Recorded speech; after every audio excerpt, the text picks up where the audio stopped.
Alô você, eu sou o pastor Cláudio Gama, estou começando agora juntamente com você mais um Conversando com Gama. E hoje, em perguntas e respostas, Conversando com Gama, estou recebendo um convidado muito especial. Ele é teólogo, ele é escritor, ele é hebraísta, ele é pregador, ele é conferencista, ele é pastor, ele é esposo. Ele é um ícone na pregação desta nova geração. Eu estou recebendo hoje o pastor Paulo Nascimento, um amigo, um companheiro. Seja bem-vindo, Paulo. É um prazer, pastor Cláudio Gama, estar aqui com o senhor. Eu que sou um eterno aluno. Sem delongas, hoje uma pergunta palpitante com aqui o pastor Paulo, haja vista que ele é uma sumidade.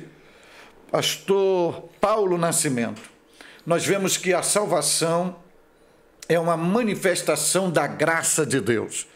Só que a gente olha hoje para as linhas teológicas, para as expressões comportamentais de crentes em se basear na graça para cometer atos de delitos onde fere a santidade de Deus em nome da graça.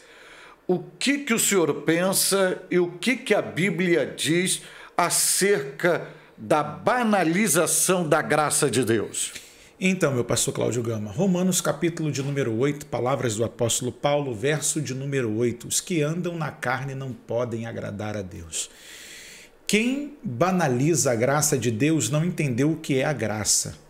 Quem se esconde através da graça para justificar o seu pecado e andar no conselho da sua própria carne, ele rasgou o conceito da graça.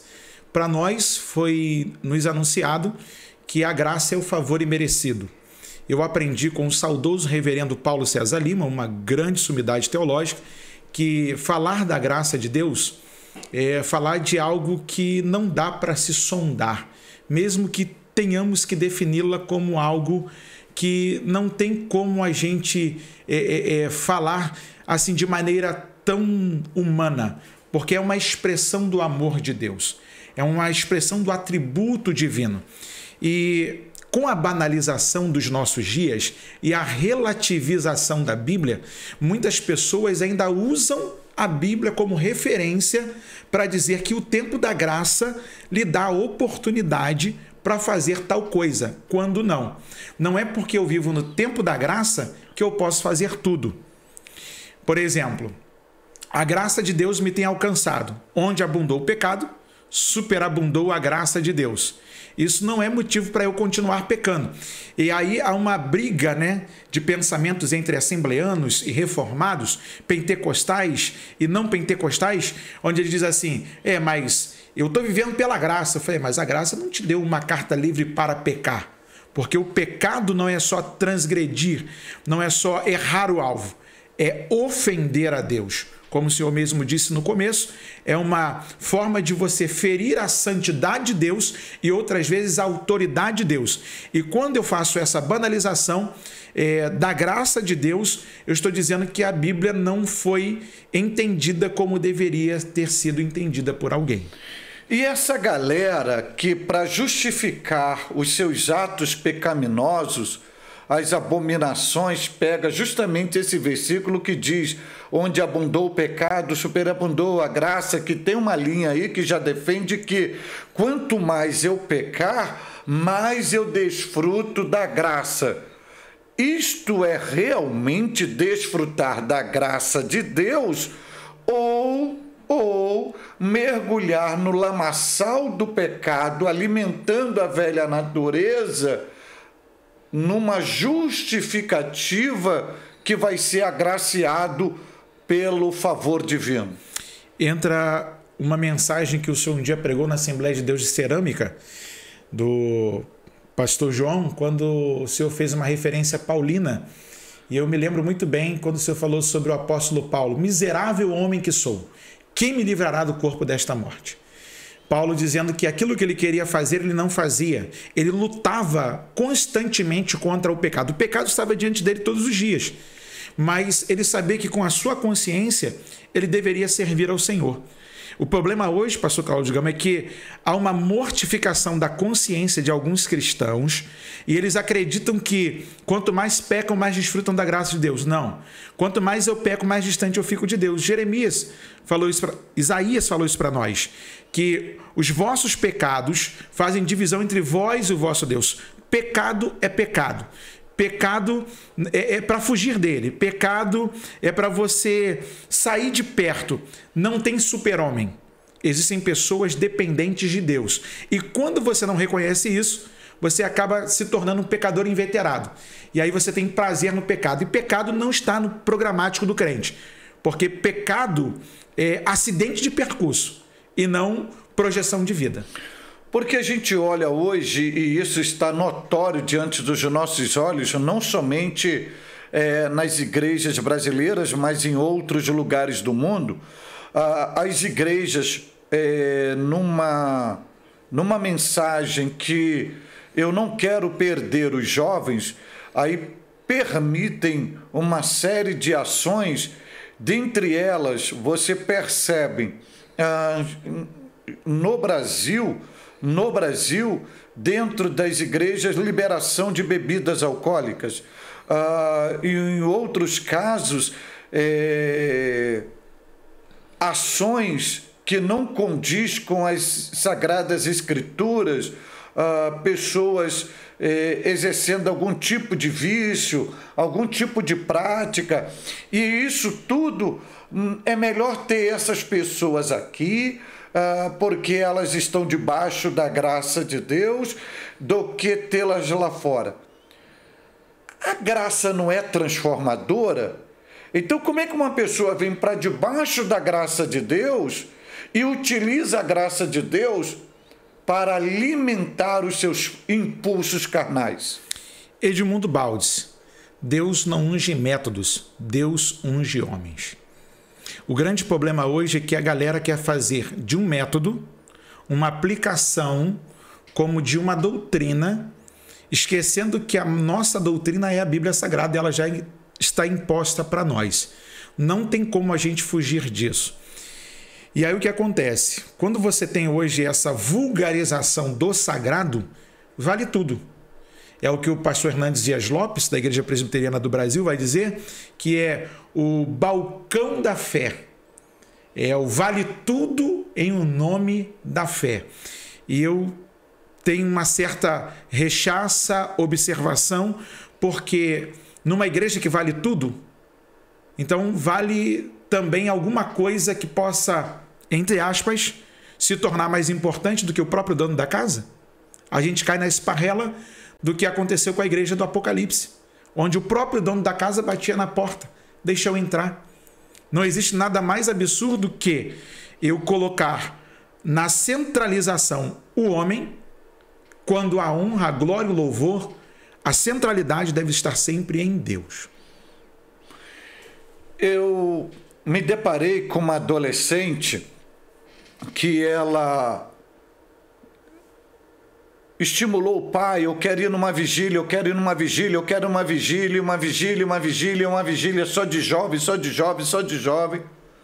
E o pai permitiu que a filha fosse. E quando foi buscar, a própria menina, ela estava frustrada pelo que ela viu lá.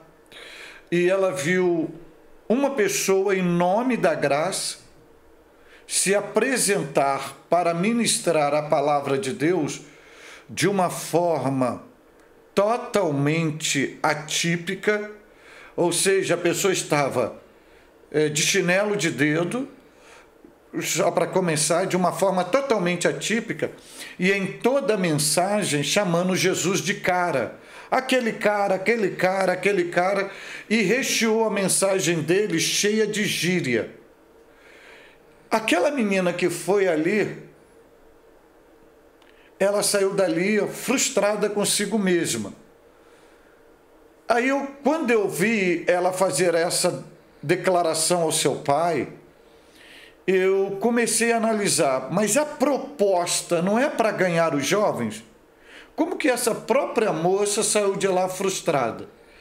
Então, a gente percebe que o pessoal está chegando a um nível tão baixo, em nome da graça, que quando eles pensam que estão atingindo o objetivo, eles estão gerando crise existencial. Até quando vamos conviver com isto? Até a gente gritar, como os reformadores gritaram há um tempo atrás. Sola Escritura. Enquanto a Bíblia não for o suficiente, a gente vai ter vigília dançante, vigília com cerveja, no final da vigília, distribuição de camisinha, como eu vi lá na Barra da Tijuca. Aqui no Rio de Janeiro, a gente não precisa ir muito longe, não. Igrejas com um viés de liberalismo, e o papa do liberalismo teológico é o Friedrich Schleiermacher, o alemão. E as águas do liberalismo contaminaram algumas denominações a ponto de fazerem da igreja uma boate, fazerem do lugar do culto, onde o povo se reúne para louvar o Senhor, engrandecer o seu nome, fazer orações, prestar culto ao Senhor, um lugar banal. O púlpito, onde deveria se emanar a palavra, tiraram o pregador e colocaram animadores. Tiraram a pregação e colocaram uma outra coisa qualquer. E existem valores em nós, pastor Cláudio Gama, que não podem serem negociados. A Bíblia continua sendo a Bíblia. Jesus disse em João 17:17, santifica-os na verdade. A tua palavra é a verdade. Mateus 22:29, errais não conhecendo as Escrituras e nem o poder de Deus.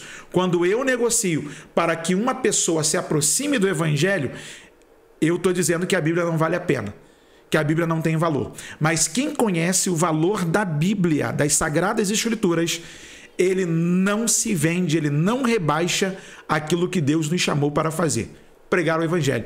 O que nós precisamos fazer, como o grito da alma dessa menina querendo buscar a Deus e decepcionada com o que viu, é que existem princípios e marcos que não podem serem quebrados e esquecidos. Eles devem estar lá muito bem estabelecidos. Então, baseado na sua declaração, o senhor acha que há uma necessidade nesse tempo do fim de uma nova reforma protestante? Sim, a reforma parte 2, ou a reforma final. Como diz o apóstolo Miguel Ângelo, lá em Curicica, nós somos a igreja da última reforma. Está lá, no púlpito dele. Nós somos a igreja da última reforma. Ou o mundo nos vê diferente, ou nós somos, como diz a galera aí, farinha do mesmo saco. Mas como o nosso Deus é santo, e como disse Pedro, exige que nós também o imitemos em santidade, não tem como a gente andar por outro caminho. O Evangelho continua sendo renúncia, negação do homem, de si mesmo, até mesmo daquilo que lhe é próprio fazer por amor a Cristo. Negar a si mesmo, tomar a sua cruz e segui-lo. Veja aí, a reforma final, farinha do mesmo saco. Palavras do pastor Paulo Nascimento. Hoje, os coaches nas igrejas evangélicas já são comparados a essa pandemia, esse vírus pandêmico que assolou a população mundial. E a gente tem percebido que esses coaches têm entrado numa esfera que não compete a eles e para a qual não foram chamados, que é a prática do ministério pastoral.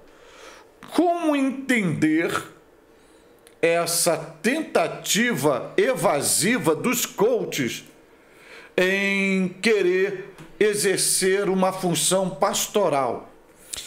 Eu sempre digo e aprendi lá no seminário, enquanto estudava também com o senhor, que pastor é chamado. Pastor é chamado.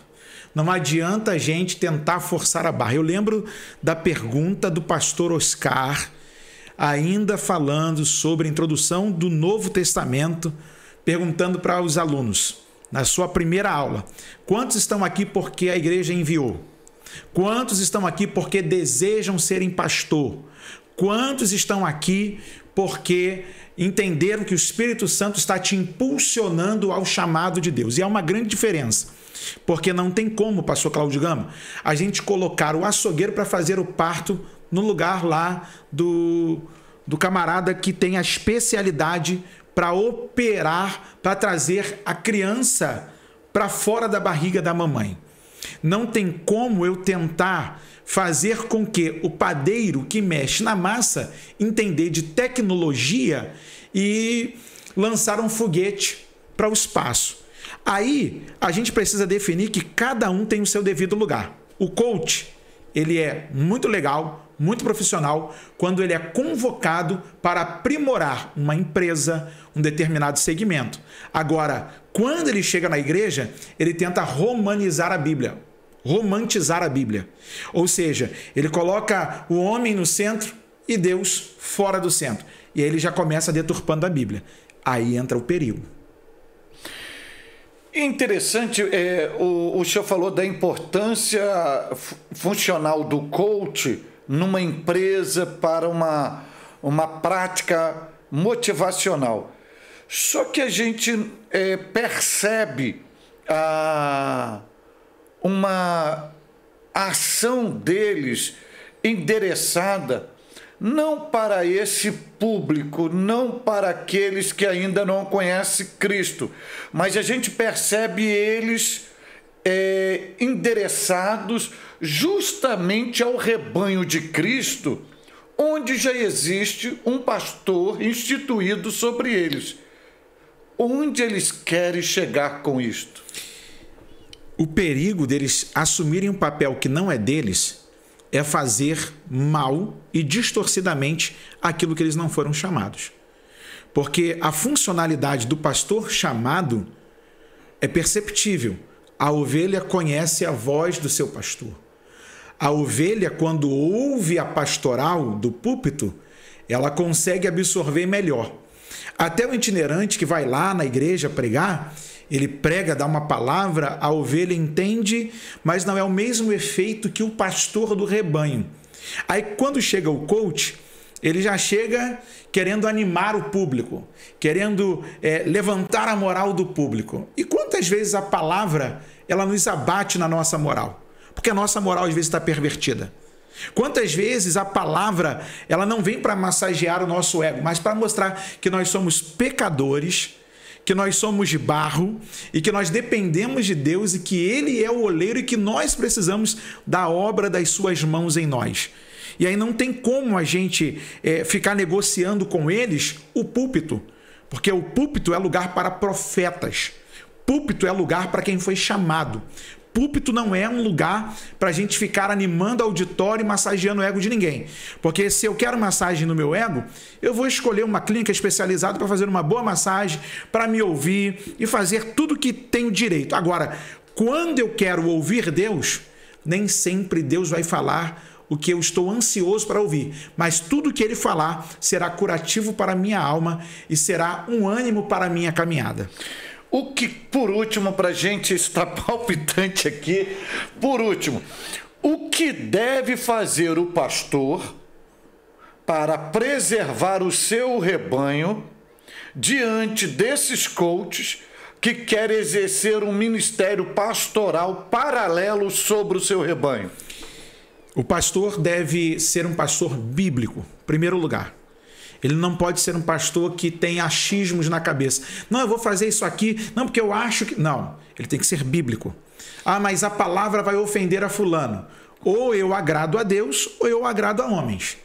E aí Pedro já nos deu a grande lição. Importa agradar a Deus e não a homens. Foi o que Lucas descreveu em Atos dos Apóstolos. E aí, quando eu tento diminuir a mensagem, o valor da mensagem, é que mora o perigo. Porque aquele que me chamou espera que eu seja fiel naquilo que eu fui chamado. E eu não fui chamado, pastor Cláudio Gama, e o senhor, e tantos outros pastores que estão nos ouvindo e líderes, para massagear o ego de ninguém. Você foi chamado para conduzir vidas ao arrependimento do pecado, para o apontamento que é o alvo, que é Cristo, para as Sagradas Escrituras, porque nelas nós encontramos a vida eterna. O homem, ele tem poder de analisar uma coisa e outra, mas o pastor que está com a palavra é capaz de ir entre as juntas e as medulas, na divisão da alma e do espírito, alcançar aquilo que nem Freud conseguiu alcançar, sendo ele o pai da psicologia.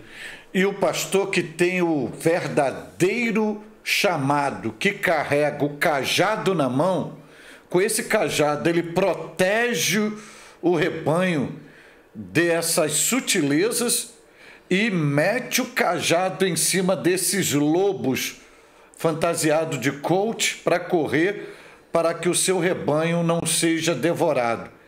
E por último, o senhor acha que esses coaches, eles têm alguma autorização para conduzir, ou alguma autoridade para conduzir esse povo de uma forma espiritual? Não. Conheço pastores que nunca tiveram a oportunidade de ir a um seminário.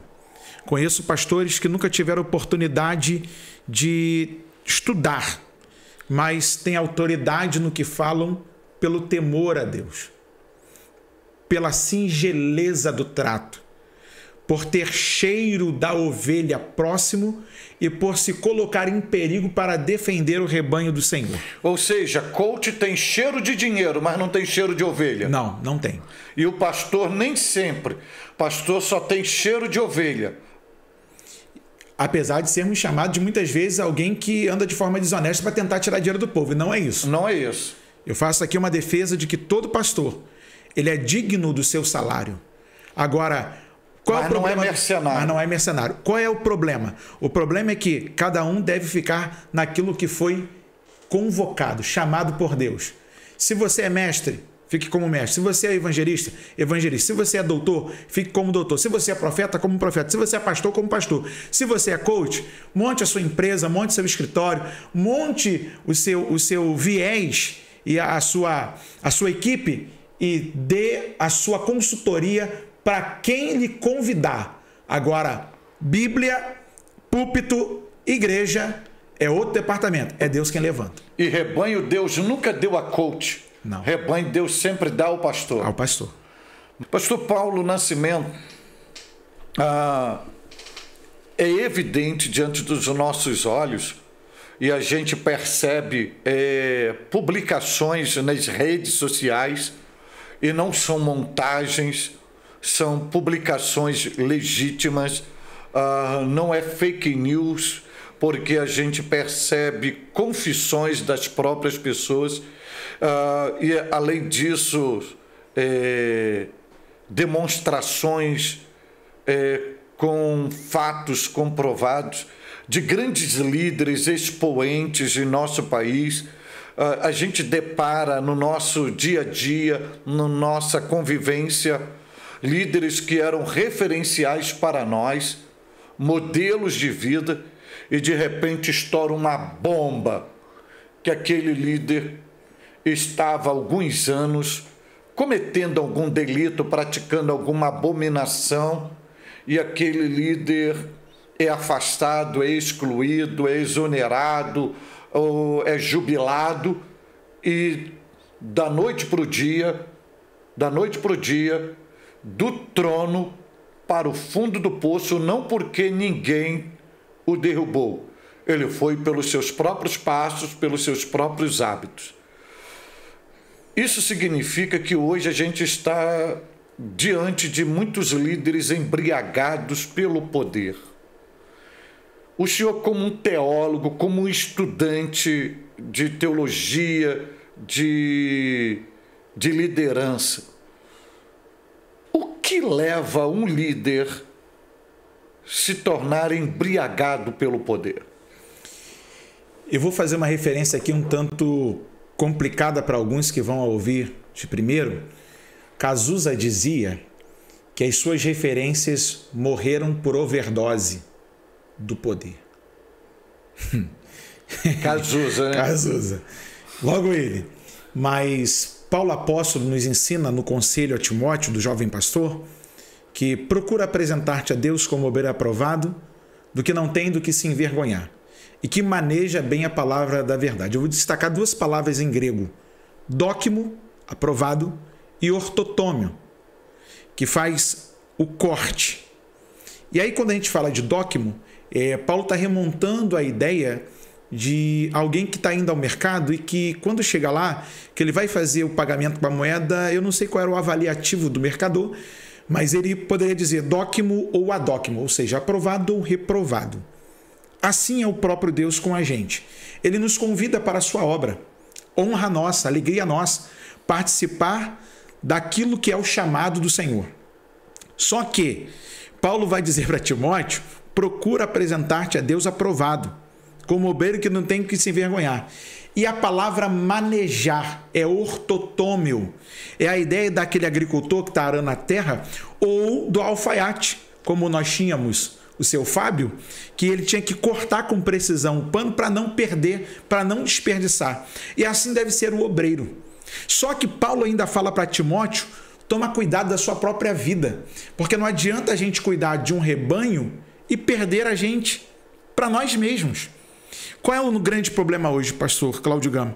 É que o poder é a droga mais saborosa que o homem pode experimentar, porque ele dá sensações de que ele se torna intocável. Dá licença um pouquinho. Olha o conceito de poder que o pastor Paulo Nascimento está dando. É a droga mais saborosa que o homem pode experimentar. Por exemplo, todo mundo sabe que o refrigerante faz mal, mas todo mundo diz que o refrigerante é bom. A mesma coisa é o poder. Ele é doce, ele fortalece o ego humano. E quanto mais o homem tem sensação de controlar a vida do outro, mais poderoso ele se sente, mais intocável ele se sente. E a gente sofre no Brasil hoje pessoas que se comportam como coronéis na igreja. Posso ser bem aberto aqui na minha resposta? À vontade. Eu sou assembleano, como o senhor é. E no Brasil hoje, se o camarada der uma ligação lá para a convenção tal, acabou com a vida do camarada. Eu conheço gente que teve a vida derrotada por causa de uma ligação, por causa do coronelismo usado, por conta do poder que o cara acha que tem. Ó, eu não quero fulano mais pregando aí na cidade, não quero mais pregando em tal lugar, e aquilo ali é dose do poder que ele recebeu. Só que o maior dos poderes, ele também um dia terá que prestar conta, que é o Senhor nosso Deus. É interessante que quando a gente percebe, a gente faz uma anamnese desses embriagados pelo poder, e o senhor disse aí que o poder é a droga mais saborosa que um homem pode experimentar. Que a gente vai para a história desses homens. Esses homens vieram de uma vida simples. Sim.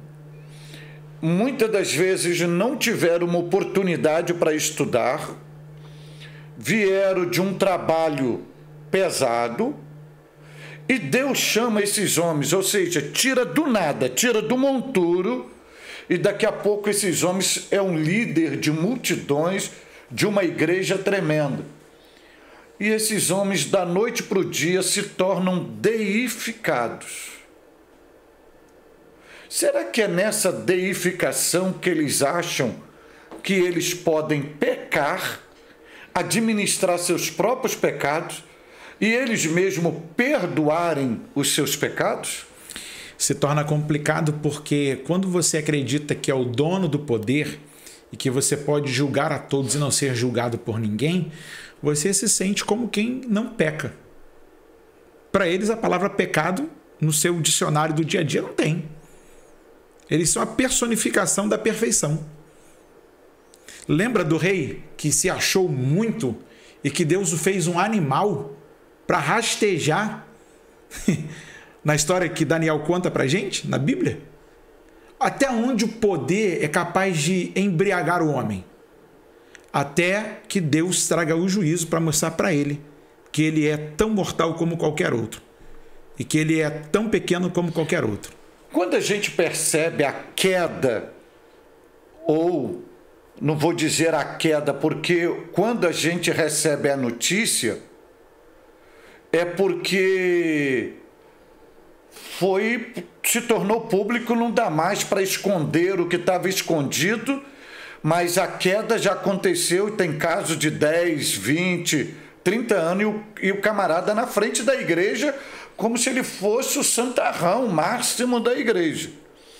E aí eu te pergunto, a maioria desses embriagados pelo poder, quando é notificado ou descoberto, você percebe que o discurso deles era um discurso moralista. Sim. Por exemplo, quantos desses, uma irmã na igreja dele, porque pintou uma unha ou aparou o cabelo, foi colocada publicamente e chamada na época de prostituta.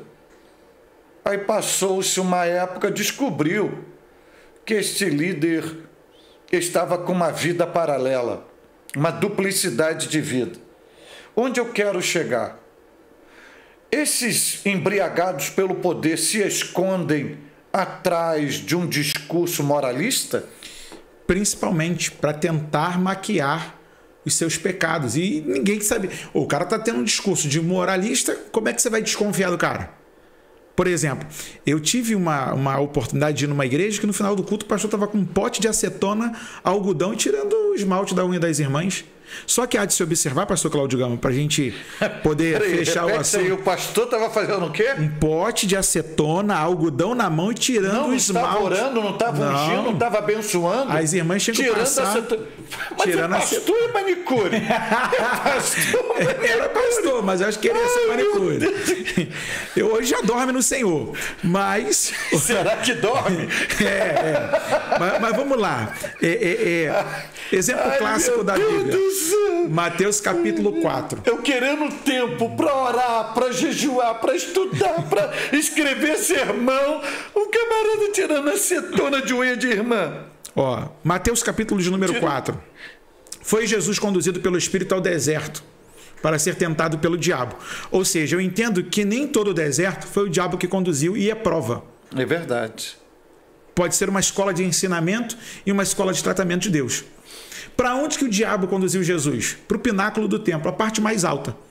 Ou seja, eu também entendo que nem todo mundo que está lá em cima foi Deus que levou. Essa eu aprendi com o pastor Ronald Gustavo. E aí a gente fica nessa pressão de que quem está lá em cima foi Deus que colocou. Quem está no deserto, está na prova, está na moenda, está no vale. Foi o diabo. Não. Tem coisas que Deus está fazendo aqui embaixo que parece ser o diabo, e tem gente que está lá em cima, que tem pessoas que estão pensando que Deus exaltou e foi o diabo que o conduziu. Por isso, esse coronelismo, por isso, esses ditadores na igreja, porque eles esquecem que a igreja não é deles, a igreja é do Senhor Jesus. Ele é o cabeça da igreja. Por máximo que eu tenha a responsabilidade de cuidar de um rebanho, eu não sou o dono da igreja. Eu sou um cooperador. Eu sou um rupereta. Eu sou um remador naquela embarcação.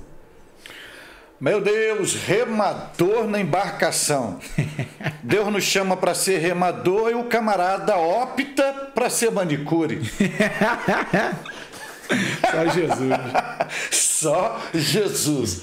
É as evidências desse pessoal embriagado pelo poder, que passam tempo enganando o povo, mascarando-se, se fazendo de santo e na podridão do pecado. Na podridão do pecado. E muitas das vezes chega pessoas dizendo, não tem que ter pena dessa pessoa, tem que ter pena desta pessoa. Aí você começa a analisar como ter pena desta pessoa se ela mesma optou por isto.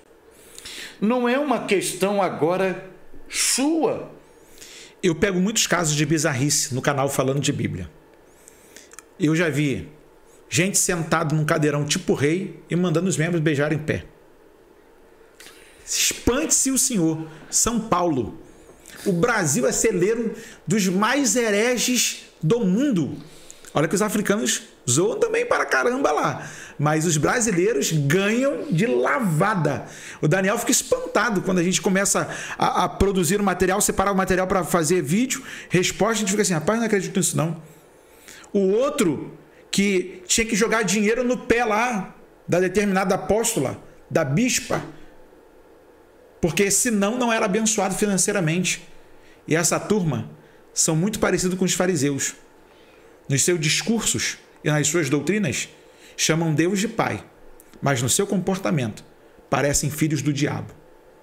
Por falta de conteúdo das Sagradas Escrituras, são vazios.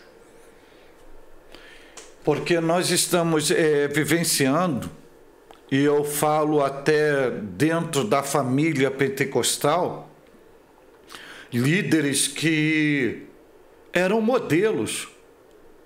E quando a gente recebe a notícia, cara, das podridões que essa pessoa praticava nos bastidores, nos dá náuseas, nos dá náusea. A minha oração é que se cumpra nesta pessoa aquela palavra que Jesus disse certa vez à igreja de Éfeso: lembra-te de onde caíste, porque o embriagado pelo poder é um homem caído em cima do púlpito. Sim. E lamentavelmente esses homens, eles não têm a sensibilidade de fazer uma confissão plena. Eu digo plena, não é justificar, é confessar plenamente e suplicar o perdão tanto divino quanto do povo que ele enganou por aquele tempo todo, e aceitar uma disciplina. Porque se a ovelha é disciplinada, este líder, cabe mais a ele o teor da disciplina, o peso da disciplina. A quem muito é dado, muito lhe será cobrado. Cobrado. Que Deus tenha misericórdia de nós e que apliquemos em nossa vida a palavra de Paulo: quem está em pé, se cuide para que não caia. Mas que esse momento seja um momento de reflexão, para que tanto quem está tendencioso a isto reveja, porque um abismo chama outro abismo, e que Deus nos dê um aumento de temor, para que sejamos um exemplo e não um escândalo para os fiéis.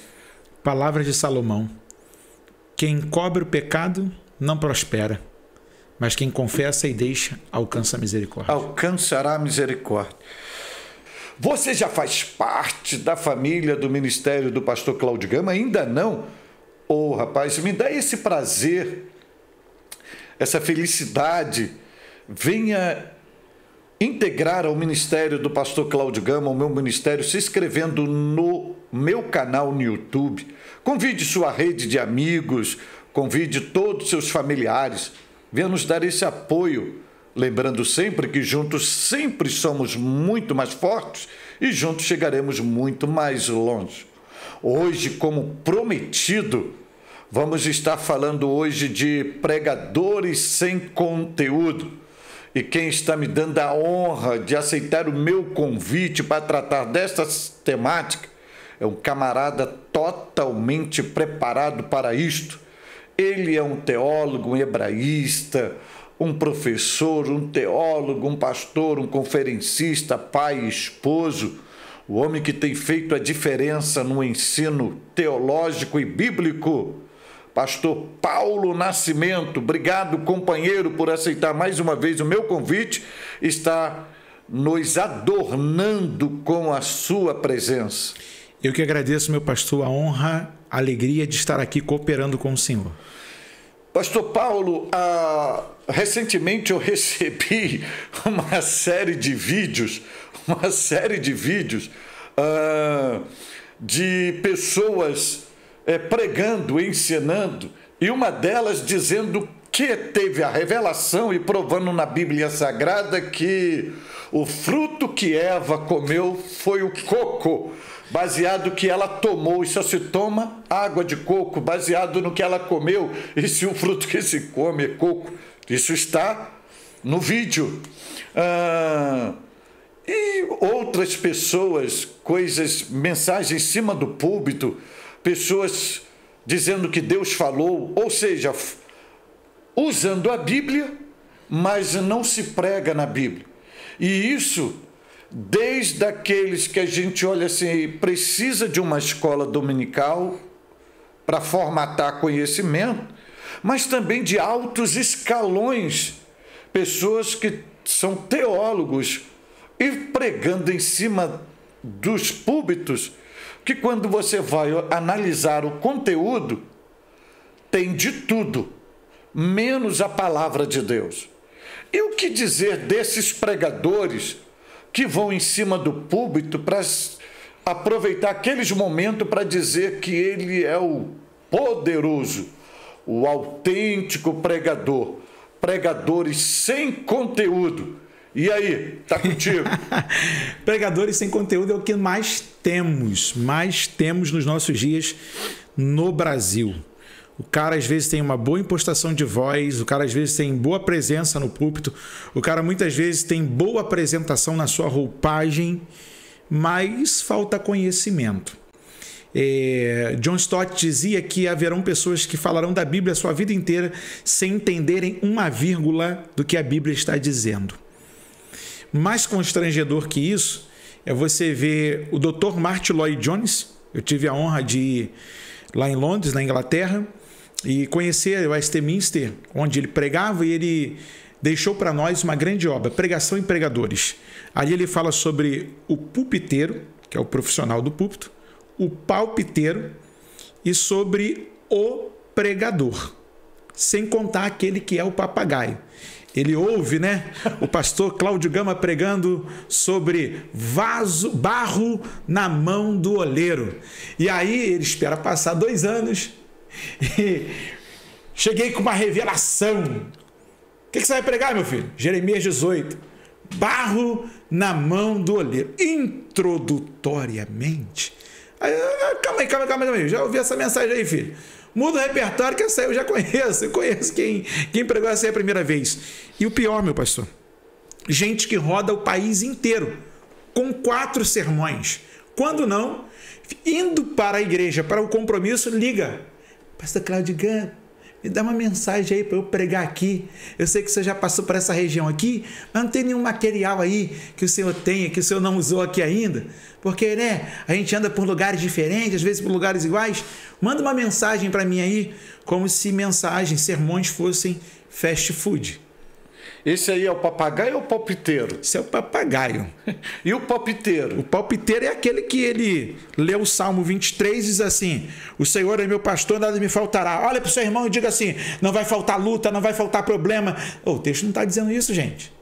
O texto está dizendo que ele vai te levar a pastos verdejantes, às águas tranquilas, refrigério para a sua alma, e ainda que você ande em veredas da justiça por amor do seu nome, nada poderá lhe fazer nenhum mal. Ainda que você ande no vale de sombra e de morte, melhor dizendo, você não vai ter nenhum perigo, porque a presença do Senhor está contigo.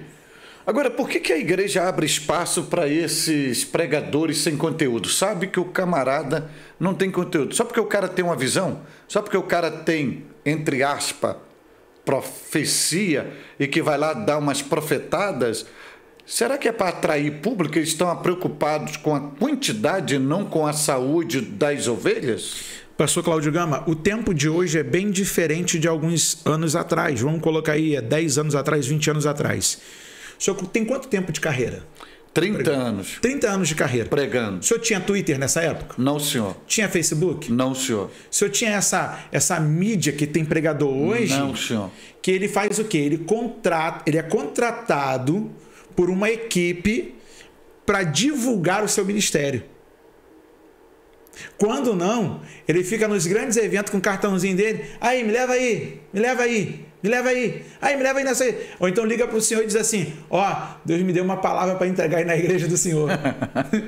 Os camaradas, eu até entendo que quem deseja o episcopado, excelente obra almeja. Agora, eu não posso deixar de me preparar para as oportunidades de Deus para a minha vida.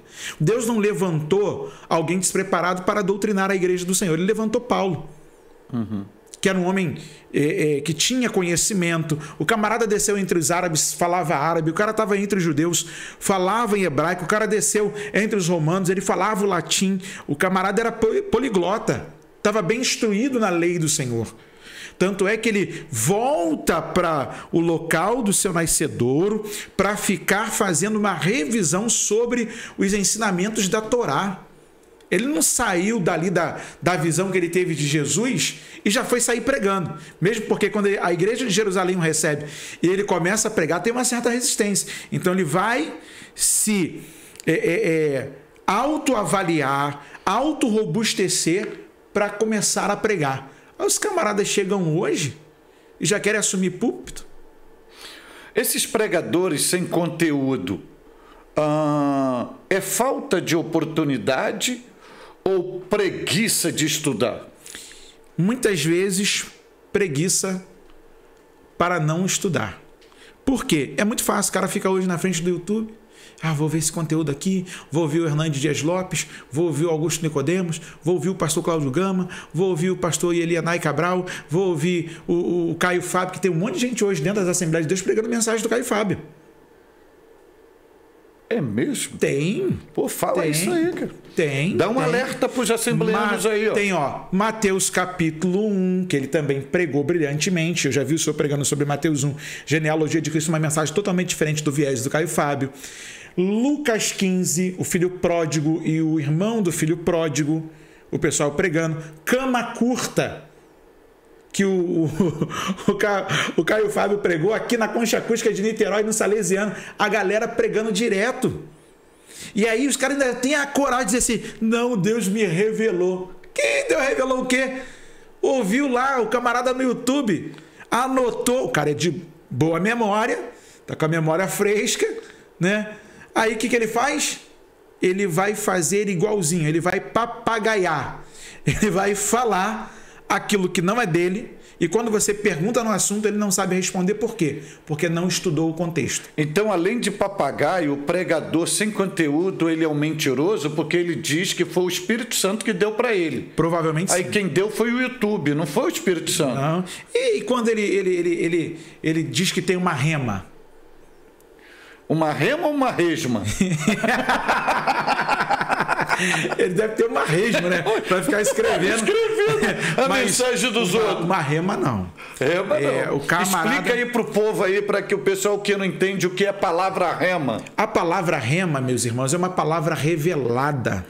Ou seja, é o que o Espírito Santo te inspira, te ilumina. A revelação está no texto. A revelação está no texto.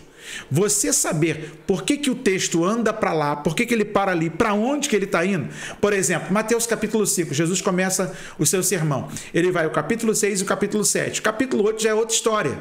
Você pode pregar de forma expositiva ou até mesmo temática e fazer muitas mensagens do capítulo 5 até o capítulo 7 de Mateus.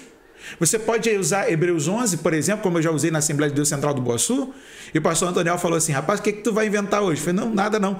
Nós vamos continuar de onde nós paramos e vamos descer o texto. Preguei sobre a geração pré-diluviana, preguei sobre a geração patriarcal, preguei sobre Moisés e agora tem os outros nomes soltos, que são chamados de heróis da fé. Então, assim, a Bíblia tem conteúdo para mais de metro, só que a galera não quer estudar. O que ele prefere? Vou ouvir o pastor Cláudio Gama, vou acompanhar o pastor Cláudio Gama hoje. Aí eu ouço 1, 2, 3 mensagens e essa aqui deu certo nessa igreja. O Espírito Santo operou, vou fazer igual lá na outra. Aí não dá certo, fica frustrado. E é lamentável que hoje esses pregadores sem conteúdo, eles são mais honrados, mais valorizados hoje do que aqueles pregadores que têm um conteúdo, que se dedica, que estuda, que paga o preço mas porque o que estuda, o que paga o preço, se dedica, não conta a visão, não manipula a profecia, não trabalha com área de fenômenos sobrenaturais, que o compromisso dele com a exposição bíblica, o povo não quer. Então veja que uma coisa alimenta a outra, porque se houvesse uma conscientização desse povo, esses pregadores sem conteúdo não teriam espaço nas nossas igrejas. Qual é o grande problema, pastor Cláudio Gama? Edmundo Baldes também deixou uma referência muito boa para nós. Mais importante que o mensageiro é a mensagem que ele carrega. Só que o que a turma dos nossos dias tem apresentado? Que ele parece ser mais importante que a mensagem. Não. A mensagem sempre será de maior valor que o mensageiro. O mensageiro é apenas um canal. O mensageiro é apenas um veículo pelo qual Deus deseja se utilizar. O mensageiro precisa estar preparado com uma vida de oração, uma vida de leitura bíblica, adquirir bons livros, dedicar-se a observar o texto. Não tem como a gente pregar em um texto que a gente não conhece. Por exemplo, esses dias alguém foi pregar sobre a carta de Judas em um determinado lugar que eu estava, e o camarada fez uma lambança no texto. A outra pregadora gritou e falou, dentro dos seus gritos, que o João Batista estava morto no ventre de Isabel, e que o primeiro milagre de Jesus foi o poder que passou pelo corpo de Maria, tocou no de Isabel e tocou em João Batista, e João Batista ressuscitou. Mas ela esqueceu da palavra do anjo para Zacarias, que ele seria cheio do Espírito Santo desde o ventre da sua mãe. Meu Deus do céu. A palavra técnica ali é brefos, é intrauterina. Desde quando o espermatozoide do Zacarias encontrou o óvulo da Isabel e ele conseguiu alcançar a corrida lá que ele estava proposta, o Espírito Santo já o dominou. Essa é a nova versão do fruto de Eva, é o coco, né? Não, e o outro que pregou agora que o filho de Eva, o Caim, é filho do maligno, e que o maligno estuprou a Eva, violentou. O outro que chegou lá dizendo, eu vou dizer aqui hoje que Adão teve uma mulher antes de Eva. Eu falei, quem? Aí, Lilith. Eu estava com uma balinha de maçã verde, que por acaso tem o nome de Lilith na balinha. Aí eu falei, rapaz, por coincidência, estou com uma Lilith aqui também. Será que são parentes? Aí ele olhou e falei, rapaz, tem que entender o que é o conto, o que é literal. E eles não sabem. Vai pegar esses camaradas para ler o livro de Jó. Não sabe o que é o epílogo, o que é a prosa, o que é a conversa, o que é o diálogo. Uhum. Não vai saber. E você percebe que isso tudo é falta de um princípio básico. Escola bíblica dominical. Sim. Porque essa galera aí não quer escola bíblica dominical, não quer estudar e não quer ser pastoreados, orientados. Entenderam que pregar é uma fonte fácil de ganhar dinheiro. Agora eu pergunto, para a gente concluir aqui, qual deve ser a postura da igreja, de um líder, em relação a esses pregadores sem conteúdo? Limá-los do púlpito. Limar não entregar, nem deixar subir. Pastor Cláudio, não dar voz. O senhor é pastor presidente, o senhor sabe que o seu rebanho está te ouvindo todos os dias. O senhor me convida, eu falo uma besteira lá, uma heresia lá, a trabalheira que eu vou deixar para o senhor ficar consertando. O pregador que vem de fora, ele pode somar com a sua semeadura ou estragar tudo aquilo que você está plantando ali pelas Sagradas Escrituras. Enquanto os pastores não se conscientizarem de que eles têm o dever de serem os guardiões da boa doutrina para o rebanho do Senhor, nós vamos continuar sendo alimentados por lavagem. Eu gostei desta palavra. Os pastores têm que ser guardiões da boa doutrina para preservar a saúde do seu rebanho. Então, pregadores sem conteúdo, 2 conselhos para vocês.